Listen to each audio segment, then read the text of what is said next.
Hello दोस्तों, राधे राधे, जय श्री कृष्णा। कैसे हैं आप सब? आई होप आप सब अच्छे होंगे, स्वस्थ होंगे। तो आप सभी का मेरे चैनल भक्ति चैनल चांदनी साहू में बहुत बहुत स्वागत है। तो आज इस वीडियो में मैं आप सबको बताने वाली हूँ कि हरितालिका जो तीज का व्रत है वो किस दिन आपको रखना है, और हरितालिका तीज व्रत से पहले आपको किन किन नियमों को जान लेना चाहिए। तो आज इस वीडियो में आप सबको हरितालिका जो तीज का व्रत है आने वाला है, जो कि महिलाएं बहुत ही धूमधाम से मनाती हैं। तो इस व्रत में आपको क्या क्या करना चाहिए, क्या क्या नहीं करना चाहिए, क्या क्या बातों को आपको ध्यान में रखना चाहिए, और आप सबको इस वीडियो में जानकारी देने वाली हूँ। सारी जानकारी हरितालिका तीज से मिलने वाली है आपको।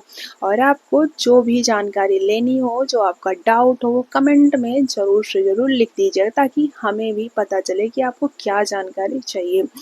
तो चलिए वीडियो को स्टार्ट करते हैं। वीडियो को आप लोग अंत तक ज़रूर से ज़रूर देखिएगा, तभी आपको सारी जानकारी मिल पाएगी। हरतालिका जो तीज है, हर सुहागिन महिलाएं अपने पति की दीर्घायु के लिए व्रत करती हैं। ये व्रत शादी के बाद उठा लेना चाहिए, और कहीं कहीं पर हरतालिका तीज शादी के पहले ही बहुत सारी महिलाएं रखती हैं, लेकिन ज़्यादा से ज़्यादा ये व्रत जो महिलाएं होती हैं, शादीशुदा महिलाएं हैं, वही रखती हैं।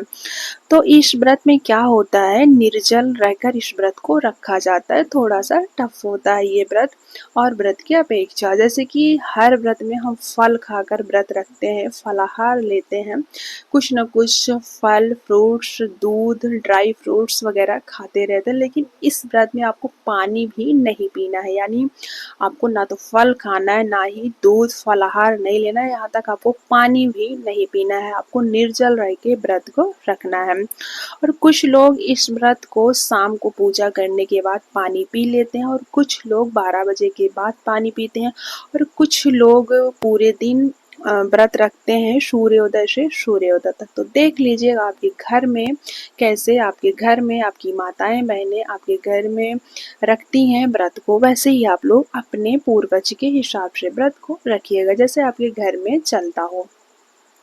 तो किस दिन हरितालिका जो तीज होता है, इसमें भोलेनाथ और माता पार्वती की पूजा की जाती है। कहीं कहीं पर भोलेनाथ और माता पार्वती की मिट्टी की प्रतिमा बनाई जाती है, और मिट्टी की प्रतिमा बनाकर विशेष बड़े धूमधाम से हमारे भोलेनाथ के साथ माता पार्वती की पूजा अर्चना की जाती है। हरितालिका तीज इस बार कब है, पूजा अर्चना कैसे करना है, तो अगर आप चाहें तो पहली बार भी इस बार 2025 में व्रत उठा सकते हैं, क्योंकि इस बार अधिक मास नहीं है। तो आपको बिल्कुल भी कोई बेझिझक इस बार अगर आप नया व्रत उठाना चाहते हैं, पहली बार उठाना चाहते हैं हरितालिका तीज का व्रत, तो आप उठा सकते हैं। इसमें आपको सोचने का कोई वो नहीं, कोई संशय की बात नहीं है। हरितालिका तीज जहाँ भी है उठा सकते हैं, कोई दिक्कत नहीं है। आप मायके में भी उठा सकते हैं, आप ससुराल में भी उठा सकते हैं।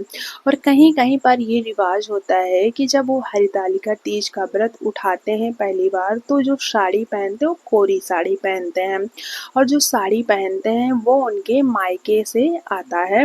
वही साड़ी पहनकर वो पहली बार पूजा करते हैं और व्रत को उठाते हैं। तो कहीं कहीं पर होता है, आप देख लीजिएगा आपके घर पे कैसे होता है। कुछ लोग जितनी बार हरतालिका तीज का व्रत आता है उतनी बार नई साड़ी, कोरी साड़ी पहनती हैं, और कुछ लोग जैसे कि साफ सुथरा कोरी साड़ी नहीं पहनते, लेकिन साफ सुथरा साड़ी को पहनती हैं। तो जैसा कि आपका सामर्थ्य होगा, अगर नई साड़ी पहन सकते हैं तो आप नई खरीद लीजिएगा, और नहीं सामर्थ्य है तो आप साफ सुथरा साड़ी को पहनकर पूजा अर्चना विशेष रूप से कर दीजिएगा। तो इस बार जो हरितालिका तीज है वो 26 अगस्त मंगलवार को रखा जाएगा 2025 में। फिर से बता देती हूँ, इस बार 2025 में हरितालिका तीज 26 अगस्त मंगलवार को रखा जाएगा।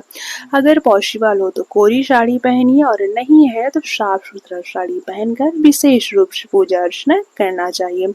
आप चाहें तो साड़ी लेकर माता पार्वती को चढ़ाकर सुबह, जैसे कि आप पहले 1-2 दिन पहले नई साड़ी ले लीजिए, उसके बाद सुबह माता रानी को, पार्वती माता को चढ़ा दीजिए, उसके बाद शाम को वही साड़ी पहनकर आप पूजा कर सकते हैं।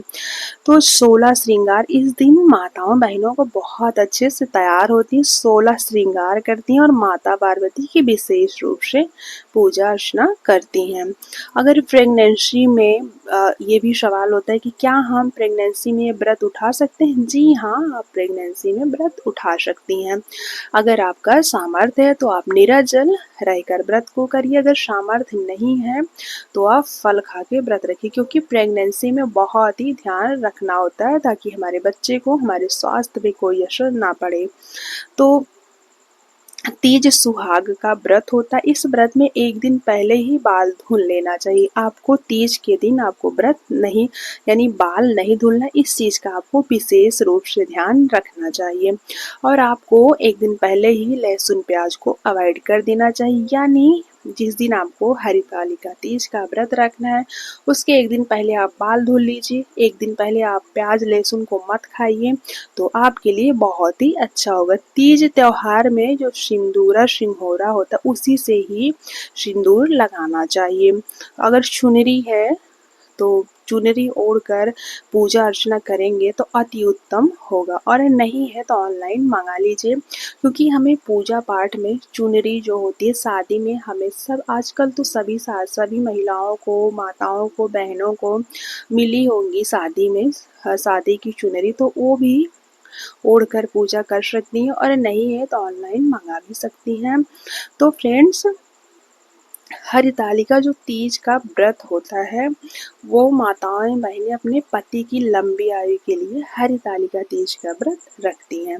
ये व्रत निराजल रहकर रखा जाता है। इस व्रत में माताएं बहुत अच्छे से तैयार होती हैं, 16 श्रृंगार करती हैं, साड़ी पहनती हैं और श्रृंगार भी जैसा आपका सामर्थ्य हो श्रृंगार का सामान माता पार्वती को समर्पित करती हैं। 5 श्रृंगार, 7 श्रृंगार, 11 श्रृंगार, जैसा आपका सामर्थ्य है माता पार्वती को इस हरितालिका तीज में माता पार्वती को श्रृंगार का सामान चढ़ाया जाता है।